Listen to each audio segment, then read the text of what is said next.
everyone, welcome back to another video from Tech for Gamers. Today in this video, I'm gonna show you how to find your player ID in Identity 5. If you're trying to find your player ID on Identity 5 and you are not sure where it is, then the process is quite easy, so let's follow along. First things first, launch open your Identity 5 game on your device, and once you're inside this game section, go to the upper right corner and tap on the gear button. Once you're inside the settings menu that appears on the screen, go ahead and go to the very bottom and you'll see your ID. Your ID is a long string of numbers which is usually 8-digit long. You can write down your user ID in a piece of a paper or somewhere else safe. You might need it for a customer support or account verification. That's all it takes to find your player ID in Identity 5.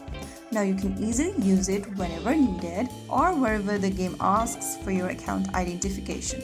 If you found the video helpful, don't forget to like, share and subscribe to our channel. I will be back again in the next video. Stay tuned. Till then.